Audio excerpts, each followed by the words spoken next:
Hey friends, Jim and Lynn with you again, and we've learned a new thing this week, an important thing about the fact that these parents that we're talking to about guiding their kids through schoolwork at home are not homeschoolers.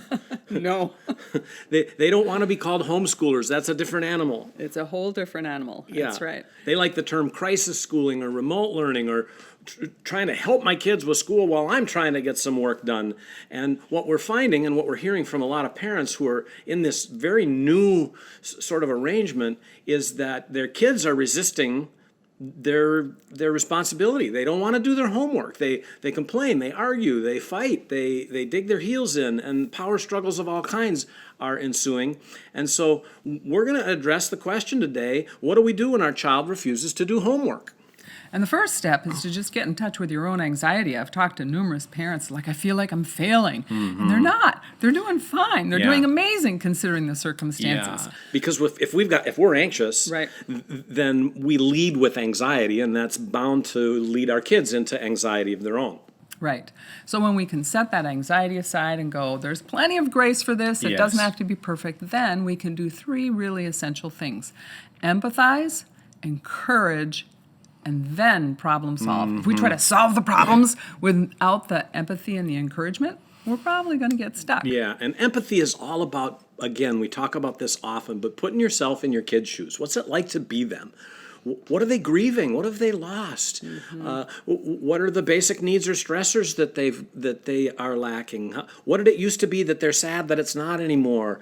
And then, well, we've actually just seen this too this week, that there's now been studies done about the exhausting nature of being on Zoom calls or just doing virtual work online for hours at a time, and how difficult that is on us as people, us as parents, as well as our kids.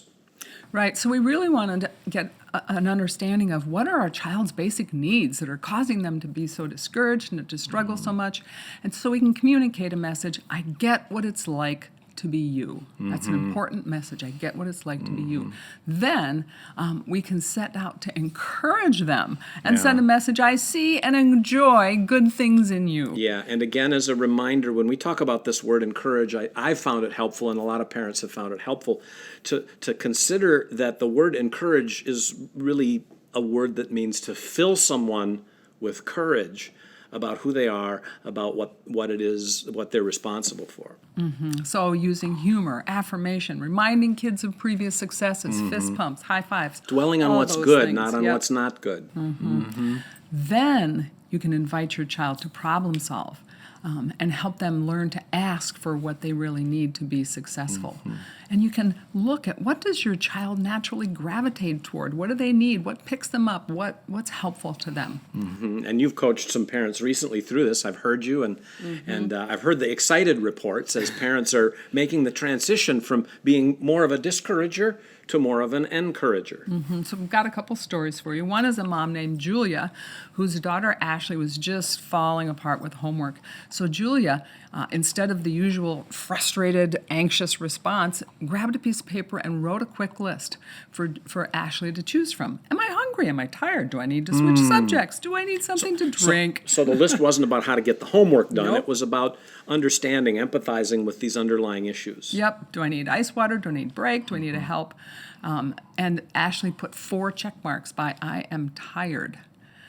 So Julia got a little ice water and a fun cup with a long curly straw, tickled her back while she drank, and Ashley went back to work and did great the rest of the day. I feel like that sometimes about 1 o'clock, 2 o'clock, and I'm tired. I don't want to do any more work. And of course you think, oh, then their homework struggles were gone, right? Well, of course not. A couple days later it happened again. But this time Julia snuggled, reminded her of their success the other day, and then added a little humor to the do I need list. Do I need to tell my mom how awesome she is? Do I need to serve my smart, beautiful, awesome mom? So Ashley grabbed the list and wrote in, do I need my mom to sing opera and dance wildly? So I like this child more all the time. Yeah. So with a little dancing and singing, they turned it around and they got through their schoolwork again. There's good reason for this humor element. There ought to be a little book that says how to use opera to get your schoolwork done. Right. Yes, there was Or a, not. a Harvard assistant professor, Carl Marcy, who said that in tension, laughter releases serotonin and communicates, everything's okay, you can come over to my side. So, got another story for you. Okay. All right. This one is Marilee and Timmy, and Timmy just had some learning challenges. Now, Marilee's homeschooling 5 kids, so just keep that in mind. And Timmy just wouldn't get in the program. Everybody else worked out a schedule. He said, I'm not doing my schoolwork, and in the mornings when they do schoolwork, he'd go outside. And then sometimes she could get him to come in the afternoon and finish. And I said, well, is Timmy kind of distractible? And she said, oh, yeah, he's a squirrel kid. Oh. And I said, well, of course he can't do homework with 4 kids. He's figured so out difficult. himself what he needs to go outside, kind of detox, get ready for the day, get in some sunshine, move around, and then come in and do schoolwork in peace and quiet. Wow, so it was a reframe from I'm escaping my job to I'm doing what I need to be able to come back and focus. Exactly. Beautiful. So essentially, she did the same 3 things of empathy, encourage, and problem solving. Empathy and problem solving, they figured out he was really listening to his body. And so he would come in, work in the afternoon after he had sort of regulated, and then he was eager to get outside and play with his siblings, so he was motivated to join them. Wow. And then he figured out, I really like carrots, Mom. I like a reward. So he chose rock tumbling. And there's even a picture of him with of the little rocks lined up. And he gets a reward of that. But he said, I need a reward, not she didn't say I'm dangling a carrot. So there you go. When you said I like carrots, I'm like, you mean this child wants to eat carrots in order to get him to do homework? The metaphorical carrot. The metaphorical carrots. Yes. Very good. Yeah.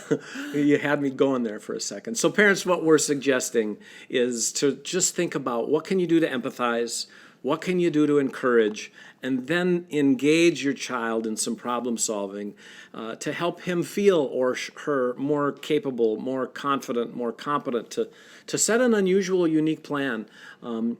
But, we think about this and we think about the importance of routine at times like this and would encourage you to think about how you can put these ideas into a kind of a predictable flow each day so that your encouragement, your affirmation, your empathy is something your kids come to expect from you each day as you then work out whatever it is you need to work out and keep doing the problem solving that's inevitably going to keep happening. Yep.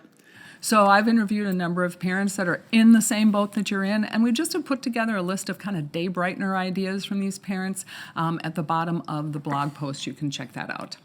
So we hope these ideas are helpful. Let us know how we can be praying for you. Please reach out if you feel like you're getting stuck. You like these ideas, but you just can't be making progress. We are here in this time to provide coaching, to provide email answers, whatever we can do to empathize with and encourage and problem solve with you. So please reach out to us, and God bless you.